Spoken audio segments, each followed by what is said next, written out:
Hello, everybody.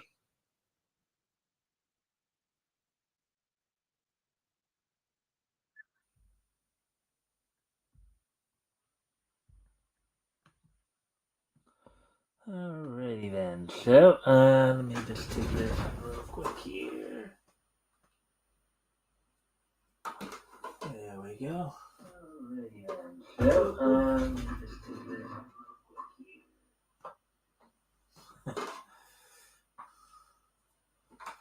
All right. So, today is Thursday, February 1st. Happy February 1st, of course, everybody. Of course, today is the start of Black History Month, as well as of course, well, tomorrow's Groundhog Day, so we'll find out if spring's going to come early or not. um, so we're going to wait a few minutes, give people a chance to come in before we get going. So I do have something planned. It's just that not a whole lot going on in the world of niche news tonight. So, but I do have something planned. Not necessarily news stories, but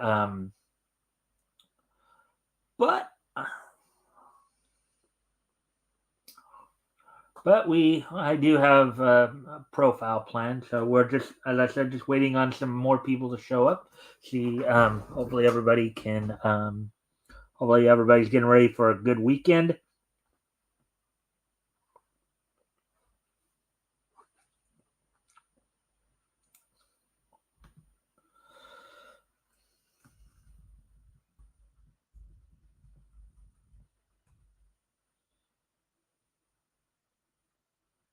Let's see.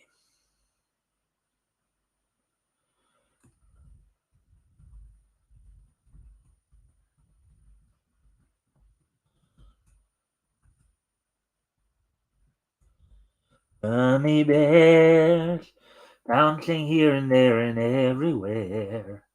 Find adventure that's beyond compare. They are the gummy bears. They are the gummy bears. Life is like a hurricane here in Duckburg. Race cars, lasers, aeroplane. It's a duck blur. Might, might, might solve a mystery or rewrite history. DuckTales. Woo! You've been waiting, I've been waiting. DuckTales. Woo! You've been waiting, I've been waiting. DuckTales.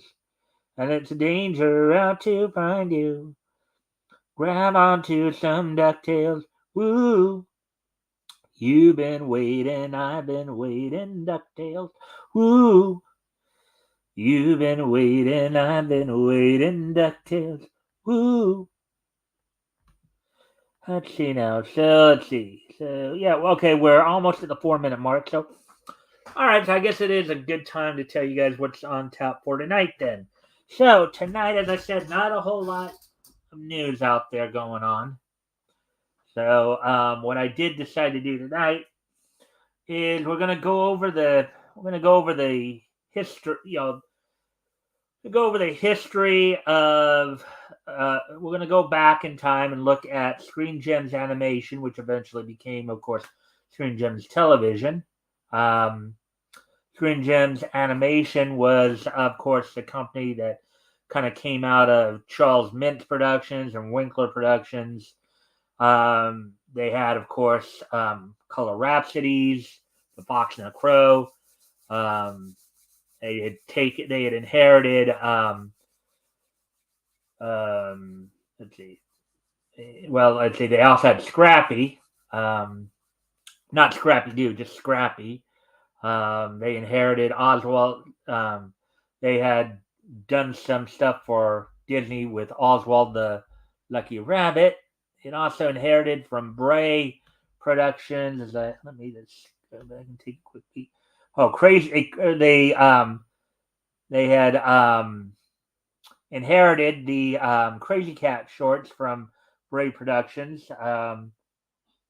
So also Fables, Fantasies, some of the little Abner shorts. So So we're going to look at go back and look at the history of Screen Gems animation. And also, of course, we'll have our wrestling wrap up, all the latest news in WWE, AEW, and TNA, as well as I'm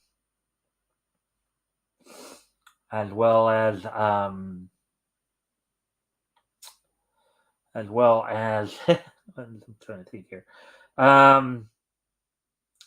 As well as come on, like, get it out of your head. This day in each history. So, anyways, without any further ado, let's go ahead and get started. As I said, we're going to take a look back at the history of Screen Gems and now, of course, Screen Gems eventually did become a television subsidiary of Columbia Pictures. So,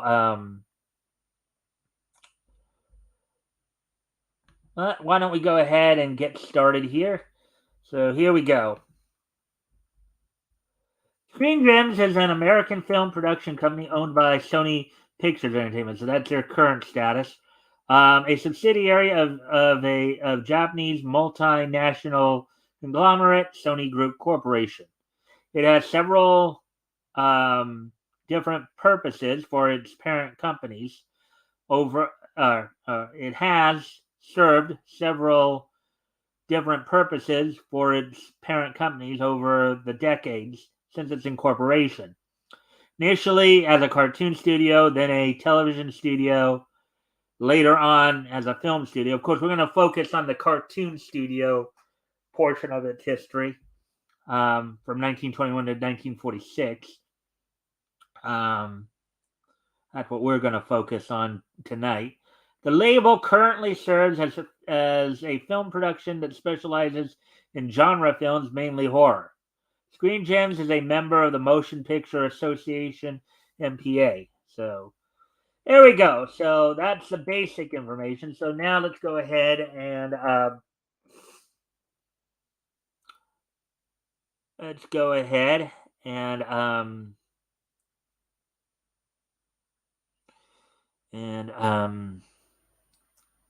look at the animation division of which lasted from 1921 1946 of Screen Gems.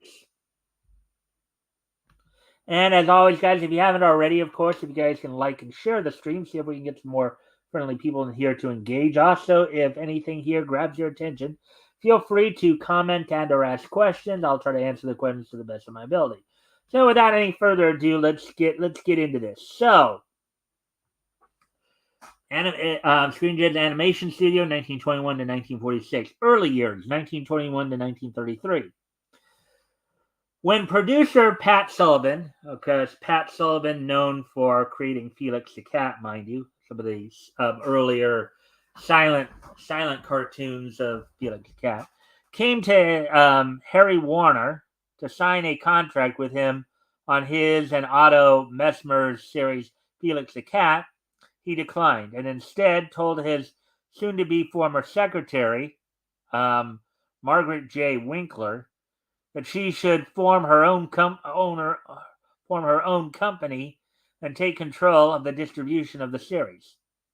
Winkler formed M.J. Winkler Productions and soon also took control of Max and Dave Fleischer's series Out of the Inkwell. By 1923, she and Sullivan were arguing, and that same year, the Fleischer brothers formed their own distribution company named Red Seal. So the Fleischers were, so just so you guys know, Pat Sullivan was the guy, as I said, who created the Felix the Cat cartoons back in the 1920s. The Fleischers are the ones who would have, now Out of the Inkwell was their first big cartoon, but eventually they would become more known for Betty Boop, Popeye, and the Superman shorts of the 41 and 42.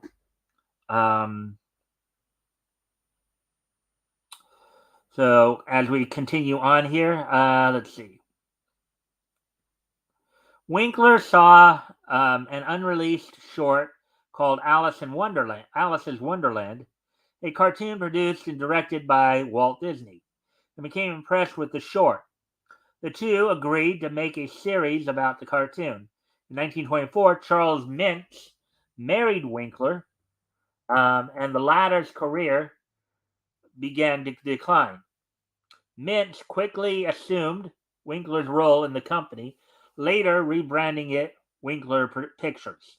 So Charles Mintz was an animation cartoon producer, um, and we'll get into some of his works here soon. He is, as I said, known for stuff like Color Rhapsodies, The Fox and the Crow, um, Oswald the Lucky Rabbit, Crazy Cat, Scrappy.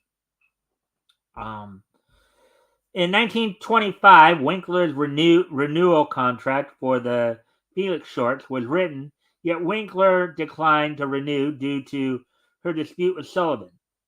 Um, the following year, the Alice comedies stopped being distributed by Winkler. After Mintz became involved with the progress, it was clear that Disney was unhappy with the production costs on cartoons, and he asked Disney and Ub Iwerks to develop a new character. The result was Oswald the Lucky Rabbit, the first animated character for Universal Pictures. Yeah, Oswald started out as a Disney project, then went a couple years with the Charles Mintz company. In fact, Green Gems, the animation company, went through like three different names. Eventually, they started as MJ Winkler Pictures, then became Winkler Pictures, then became Charles Mintz Studios. Um, so yeah. But anyways, continuing on. Let's see. In the okay. In February 1928, when the character proved more successful than expected, Disney sought to meet with Mintz over the budget, wanting to spend more on the cartoons. Mintz refused and hired away all of Walt Disney Studios' animators except Iwerks, um, Les Clark, and Johnny Cannon, who all refused to leave Disney. He moved the production of the Oswald cartoons to Winkler Pictures, along with Margaret Winkler's brother, George. After losing the Oswald contract to um, Walter Lantz Productions, who, of course, eventually would give us Woody Woodpecker, as well as Chilly Willy and Andy Panda, among others. Mintz focused on the Crazy Cat series, which was the output of a Winkler distributed property. MJ Winkler Productions became known as Winkler Pictures after Mintz took over in 1926 and partnered with Columbia Pictures for distribution in 1929. In 1931, when the studio moved from New York to California, it was renamed Charles Mintz Studio. So, and as we've talked about before, as I've told you guys before, back in the golden age of film and stuff like that, when they were producing cartoons, aside from Warner, MGM, and Disney, the other studios would usually hire out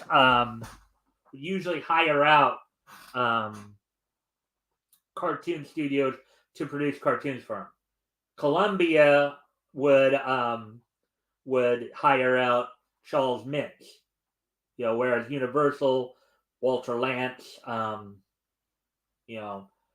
let's see, I think 20th Century Fox would, of course, do Paul Terry, so on and so forth. And Paramount would, of course, do the Fleischers.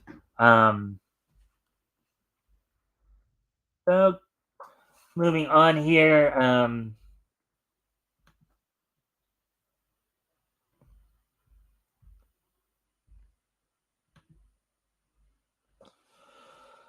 All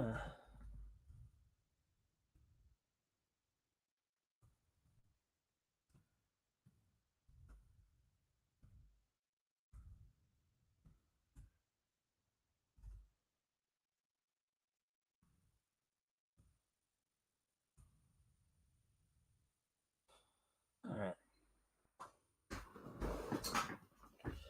Anyways, getting ready to continue on here.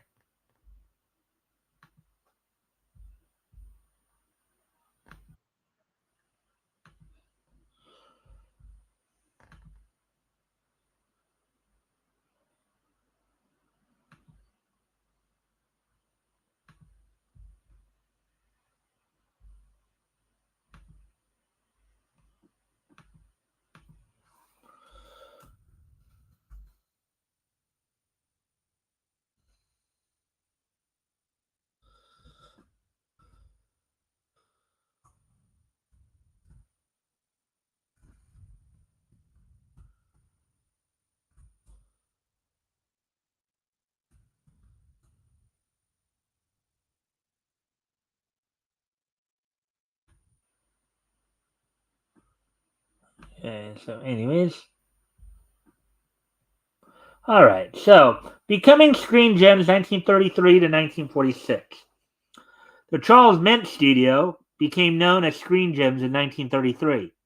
The name was originally used in 1933 when Columbia Pictures acquired a stake in Charles Mintz's animation studio. The name was derived from an early Columbia Picture slogan, quote unquote, gems of the screen. Um, Itself a takeoff on the song, quote, Columbia, the gem of the ocean, unquote.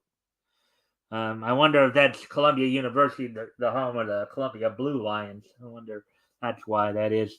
In 1939, a short while before his death, after becoming indebted to Columbia, Mintz relinquished ownership of his studio and the Screen Gems name to Columbia to settle long-standing financial problems. So, and I believe Mintz was 50 years old when he passed away, so he's actually pretty young at that point in time. Um, Anyways, continuing on here. Mintz was nominated for 2 Academy Awards for Best Short Subject. His first nomination was in 1935 for Holidayland. I think I've seen that one. That one was actually kind of cool. Um, and he was nominated again in 1938 for The Little Match Girl. Hmm. And that I think is based on an actual children's book that has been adapted a number of times, including an anime version, I believe. So, um, for an entire decade, Mintz produced Crazy Cat, Scrappy, and Color Rhapsody animated film shorts through Columbia Pictures. So those are the 3 big ones that he did: Crazy Cat, um, Scrappy, and Color Rhapsody. Um, let's see. Mintz's production manager um, became the studio head, but was shortly replaced by Mintz's brother-in-law, George Winkler. Um, Columbia then decided to hire Frank Tashin, who would later, as I recall, would later go on to then a writer for Walt Disney Production as lead producer. I recall he would go on to work for Warner Brothers later.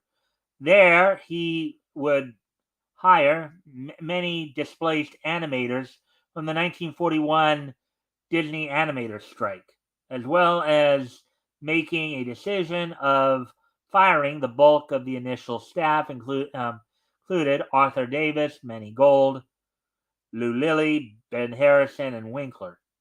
Tashin would also direct the 1941 short The Fox and the Grapes, based on the Aesop's fable of the same name. The short would inadvertently spawn Columbia's most successful characters with the Fox and the Crow, a comic duo of a refined fox and a streetwise crow. And I believe the Fox and Crow also made it into the comic books too. So, um, which of course a lot of that's kind of the funny thing about comics and cartoons, how they kind of played off of each other. You know, back in the golden age here, where certain comics like Popeye, Superman would find their way to becoming cartoons, and vice versa. You'd have a lot of cartoons, like a lot of the Disney characters, for example, uh, Mighty Mouse. They all ended up getting their own comic book, adaptations. Taschen's stay at Screen Gems would be short-lived, as he would later leave the studio following an argument with Columbia higher-ups. When interviewed by Michael Barrier, Taschen said that the management, quote, can't stay happy long when things are going well. So we ended up in another fracas and I left, unquote. He was replaced by Dave Fleischer, previously the co-founder and head director of Fleischer Studios. John Hubley described Fleischer as, quote, one of the world's intellectual lightweights. Okay, probably not too.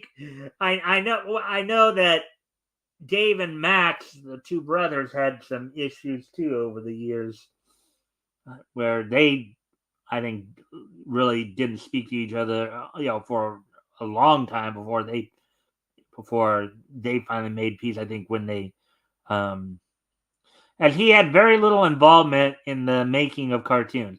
However, he was also noted for his baffling editing practices.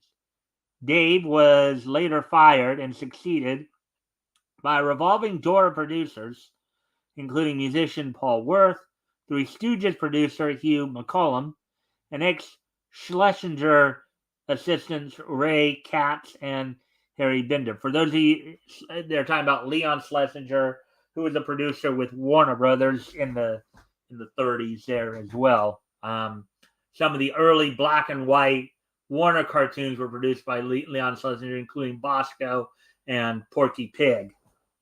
So, the studio would also create several more recurring characters around this time, including Tito and his burrito, Flippity and Flop, Igor Puzzlewitz, Willoughby Wren, and an adaptation of Al Capp's comic series Little Abner, with varying levels of success. The studio's output following Taschen's departure was, in retrospect, considered to be vastly inferior, as many of the cartoons made during this period were described as being misguided or imitation Warner Brothers. Hugh Hubley also said to have disliked his work at the studio, and that Columbia, quote, hated, and quote unquote hated, the cartoons they were making. Historians note that the decline in quality could have been caused by several key factors: Taschen's departure from the studio, the inability to obtain confident animators, writers, and directors, and Columbia's mismanagement behind the scenes. Yeah, I would say all of that probably contributed from what it sounded like. Other staff members during this period included people such as Bob Wickersham, Paul Summer, Alec Geis, Sid Marcus, who would go on to work for Universal, Walter Lance and Universal, Howard Swift, Alex Lovey, another guy who went on to work for Walter Lance Studios, Bob Clampett, who was also brought in as a gag writer. Bob Clampett, of course, known for his work at Warner Brothers, I believe, before setting up his own animation studio for Republic Pictures. Screen Gems was, in an attempt to keep costs low, the last American animation studio to stop producing black and white cartoons. The final black and white Screen Gems shorts appeared in 19. Wow, that over 3 years after the second longest holdouts, um, Famous Studios and Leon Schlesinger Productions. Famous Studios, which of course was by that point taking over Fleischer's role as the studio used by Paramount, and Leon Schlesinger, of course, was Warner Brothers. But that's 3 years after those three, and long after a number of others. I think by 1946, well, obviously by 1946, all the major studios stopped doing black and white. So, over 3 years after, during that same year, Columbia decided to shut its doors for good, while releasing a back catalog up until 1949. So basically, they closed up shop in 46 and still continued to basically distribute the old cartoons, in their theaters. It later merged with the television version of Screen Gems, previously known as Pioneer Telefilms. Now, the television subsidiary, of course, gave us stuff like I Dream of Jeannie and stuff like that. But as I said, we're not going to focus as much on the TV subsidiary. We're just going to focus in here on, as I said, the cartoon studio. And as always, if you guys haven't already, you guys can like and share the stream so we can get some more friendly people in here to engage. That'd be appreciated. Also, if anything here grabs your attention, feel free to comment and or ask questions. I'll try to answer the questions to the best of my ability. So as we continue on here with the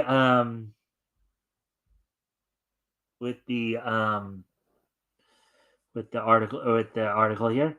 In spite of the studio's internal affairs, Screen Gems cartoons were still moderately successful, with it achieving additional Academy Award nominations. However, it never achieved a level of success comparable to Walt Disney Productions, Warner Brothers cartoons, or MGM Cartoon Studios. Walt Disney, of course, Mickey Mouse, Donald Duck, Goofy, Pluto.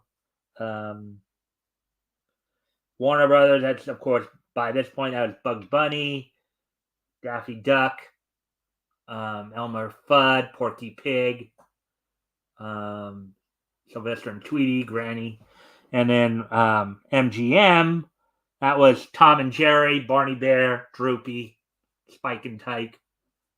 So the studio's purpose was assumed by an outside producer, United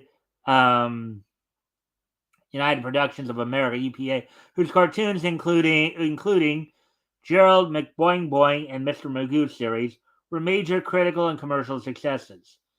Following UPA, a deal with Hanna-Barbera was made in 1957, which lasted until 1967.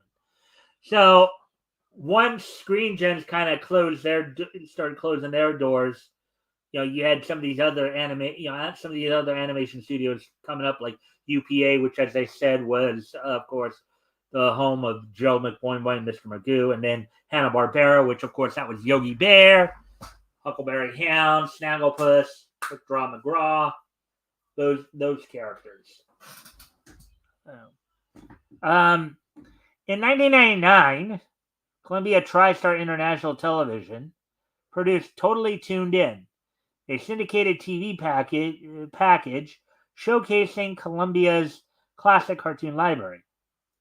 With the aid of animation historian Jerry Beck, Columbia restored and remastered the majority of the color Screen Gems cartoons, as well as all of the UPA cartoons from their original 35mm elements.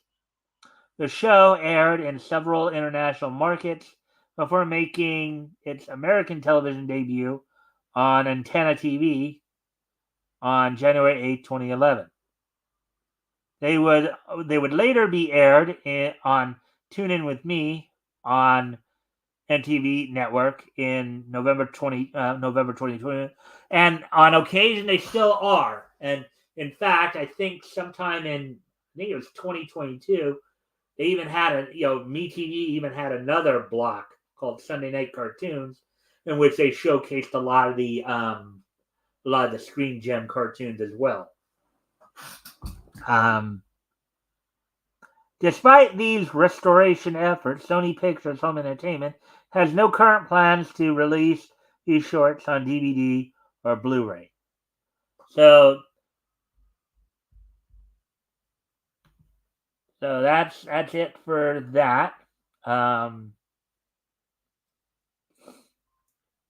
So just to go over kind of the theatrical shorts that these that Columbia was was known for distributing included, of course, Crazy Cat, which they inherited from Bray Productions, Oswald the Lucky Rabbit, which they had gotten from Disney, and then eventually that moved on to Walter Lantz.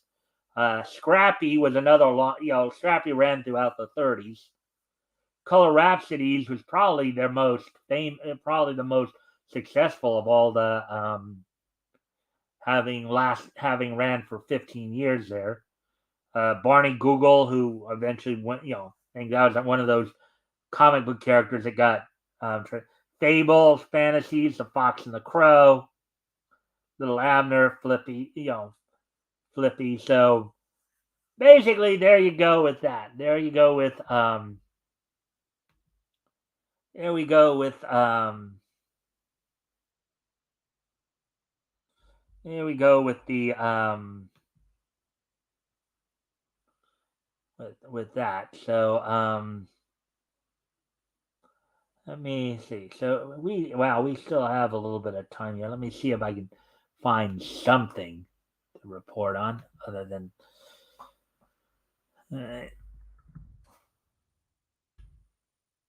I might just talk a little bit.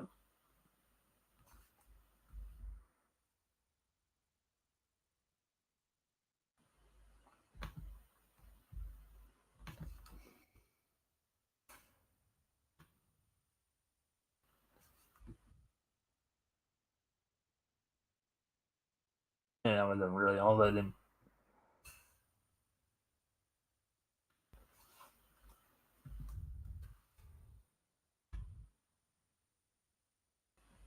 All right, what am I doing? That wasn't what I was going for, or trying to go for.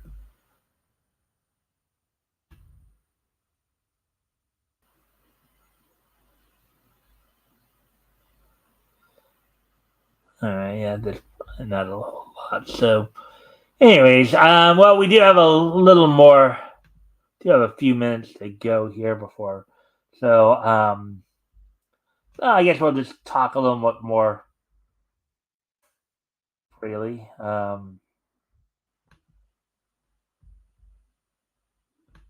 Before we get it, because let's see, where are we at on 33:48? Okay, so let's see. Oh, maybe about another. So, how can I kill about 5 minutes or 5 to 10 minutes here? All right. So yeah. So a number of the So Columbia, what is Screen Gems are initially known as Charles Mint Studios. They had Color Rhapsodies, Scrappy, Crazy Cat, Oswald, Lucky Rabbit. We talked a little bit about Universal last week. Some of the other cartoon studios and who they just Fleischer was, of course, Popeye, Betty Boop, Superman cartoons, and eventually Famous took over. The Fleischer and Famous were distributed by Paramount. Famous would later on, of course, do novel tunes with Raggedy Ann and many of the Harvey tunes like Hector and Catnip, Casper the Friendly Ghost, Little Audrey, Baby Huey, the Modern Madcaps. Let's see. And of course, everybody knows Disney, Warner, and MGM. We've talked about those several times. Yeah, so And you can even tell. I think if you watch enough cartoons like I have, you can tell the slight differences in the different productions. Um, so, yes, and MeTV, of course, airs every morning 7 a.m. Eastern, for Pacific. You know, um, or Pacific, depending upon which feed. If you have the West Coast feed, then it's still 7 a.m. So, um,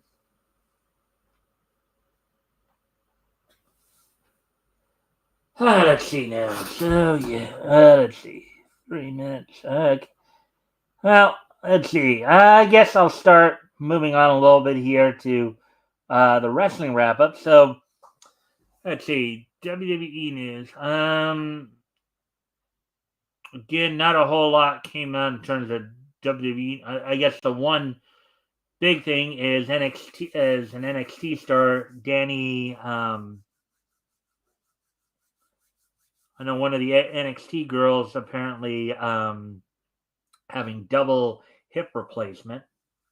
So,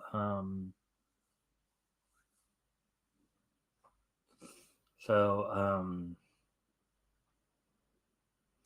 but as we've been talking about, of course, because of injuries and some of the other stuff going on in the WWE, they're scrambling as they try to set things up for WrestleMania in a couple months. So, with that, why don't we go ahead and look at results from AEW Dynamite that aired yesterday. Opening match saw John Moxley defeat Jeff Hardy by referee's decision. Um, Adam Page defeated Toa Leona in the dealer's choice match, in which George Strickland chose his opponent. Wardlow defeated Commander, and there's some talk he may have injured himself, might have tweaked his knee a bit. He says he's fine, but there are other people who are concerned about it.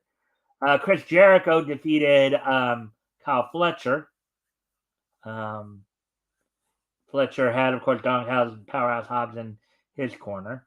Deonna Purrazzo continued to establish herself in AEW as she defeated Taya Valkyrie, who had Johnny TV in her corner. Again, making another statement to Tony Storm as to why she should take a run. Um, and then in the main event for the night in a hardcore match, Swerve Strickland defeated Rob Van Dam. Rob Van Dam, who was the dealer's choice, as it were, from Adam Page for Swerve Strickland. So let's see.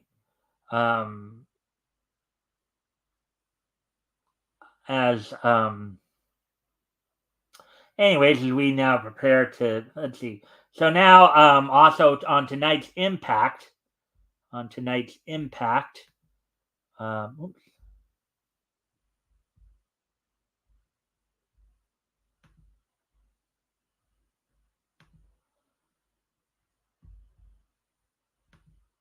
Yeah, on tonight's Impact, as soon as we pull that up here.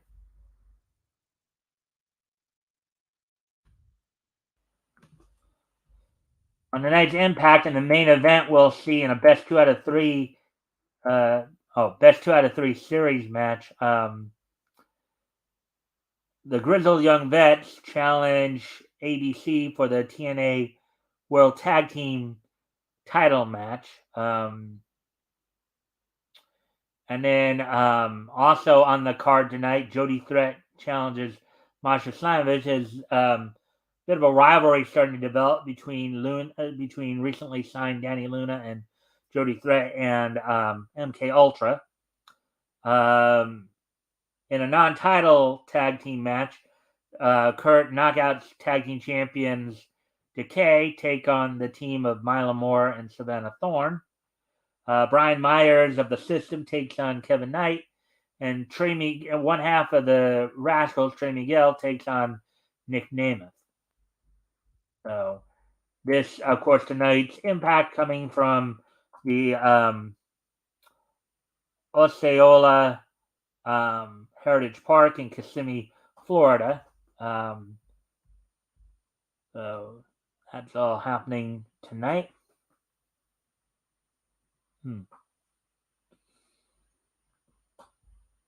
Now, let's see. As such, as of course, later on this month, of course, WWE has its Elimination Chamber event coming up at the end of the month, and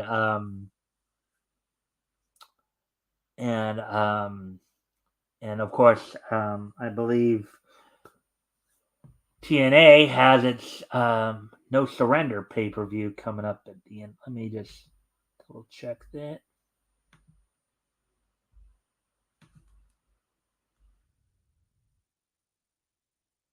Yeah, No Surrender comes up on the 23rd from West Wago, Louisiana. And then the following day, a TV taping for TNA's Bayou Blast, which will basically be and Sacrifice will be happening at the in Windsor, Ontario, Canada on March the 8th. So that's what's coming up for us. And this weekend, of course, MLW, Major League Wrestling, I believe, has some events coming up this weekend.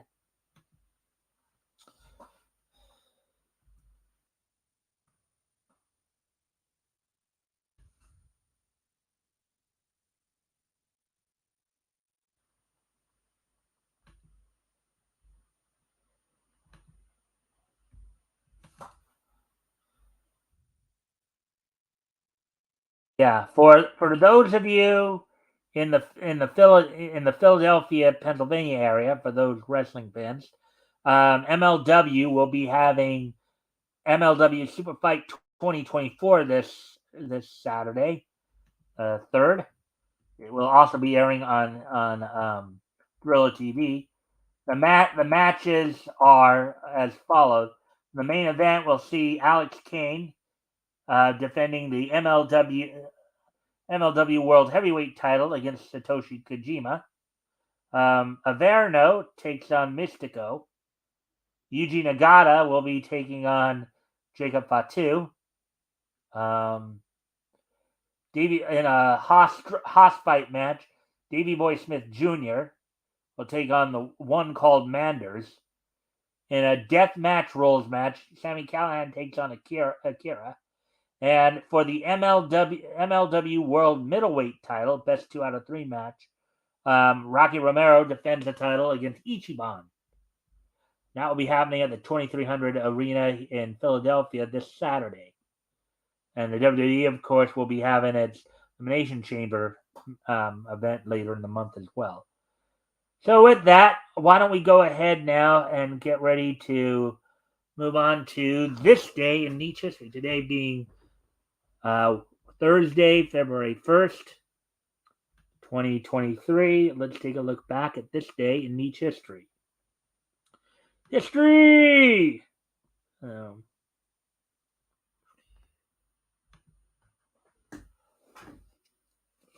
All right, so first off, we head back 70 years ago today, as on this date, 70 years ago today,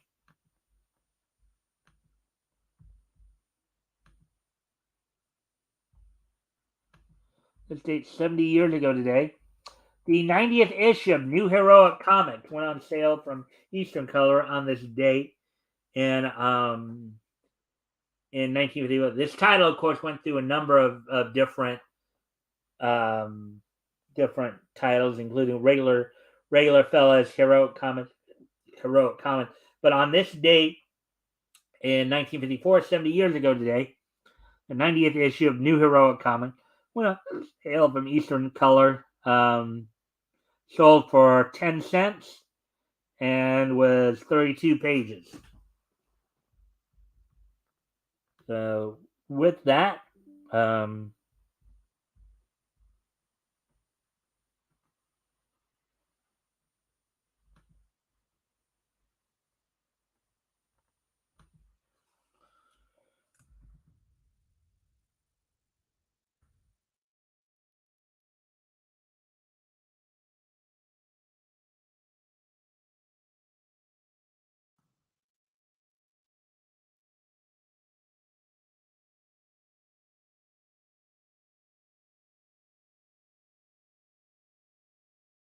All right, so let's see. Um,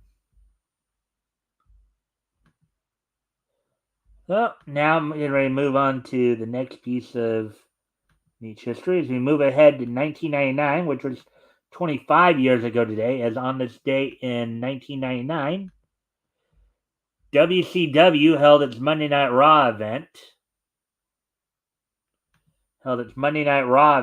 from the Target Center in Minneapolis, Minnesota. This is, of course, a month after the infamous finger poke of doom incident. Um, the main event of the night saw in a number one contendership match for the WCW United States heavyweight title. Scott Hall defeat Chris Benoit for the number one contendership. Scott Steiner retained the World Television title in a match against Chris Jericho. Kidman successfully defended the WCW Cruiserweight title over Lash LaRue. In the winners bracket of the first round, in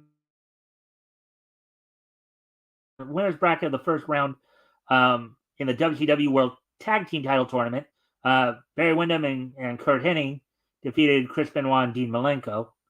And also in a hardcore match, Bam Bam Bigelow defeated his old rival from ECW, Hack, who, of course, known to most extreme fans, hardcore fans, as Sandman.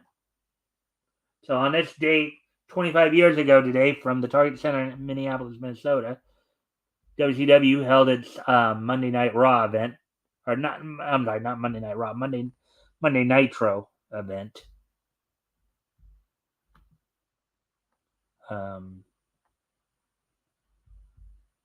So with that, getting ready to move on to the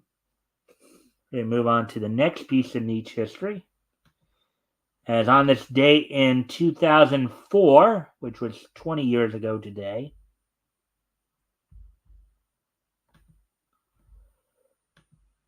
Toei Animation's Futari wa Pretty Cure, or known here in the States as simply Pretty Cure,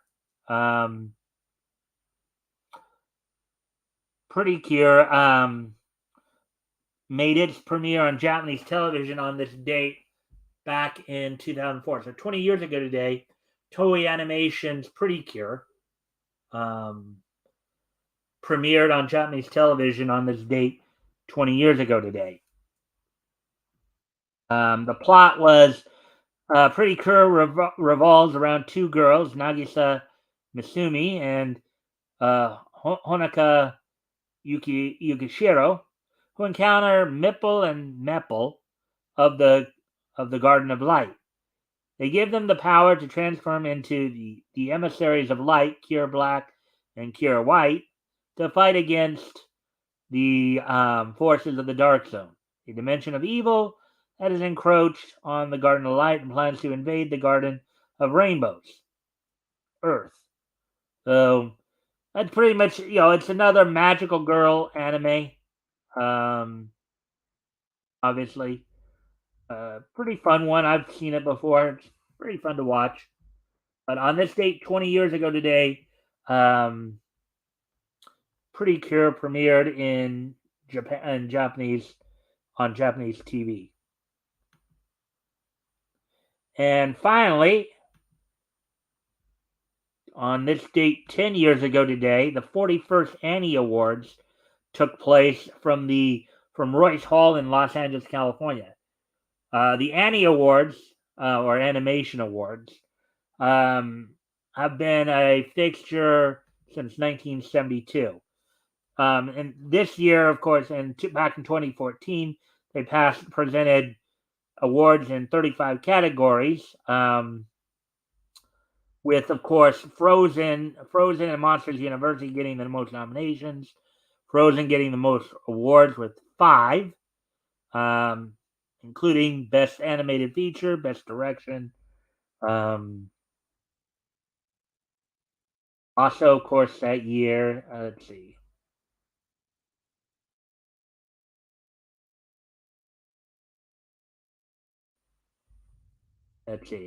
Some of the other things.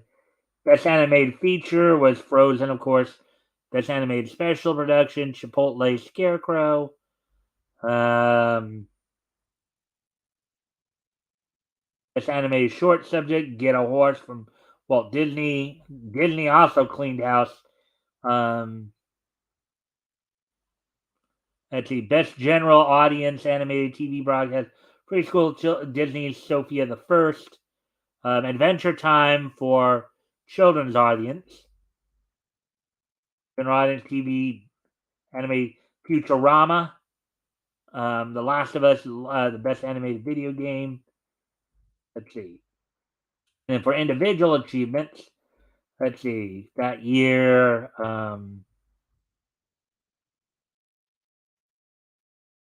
let's see now. If I can find it. Let's see. Tom Kenny won Outstanding Achievement in Voice Acting in an Animated TV Production as the voice of Ice King in Adventure Time. Um, winning over winning the award over other nominees, including Eric Blaza, Bill Farmer for his voice of Goofy, Goofy and Mickey Mouse, and Disney Goofy is part of the Mickey Mouse show. Chris Diamondopoulos, Mark Hamill.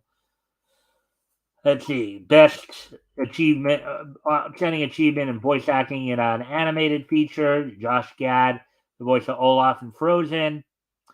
Outstanding. Okay, so pretty much what we got there for you. So with that, that's all I have for you tonight, folks. I hope everybody enjoyed the show. We are now finally past the 50-minute mark.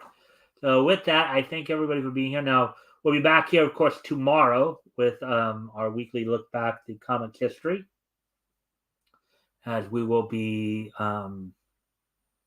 looking at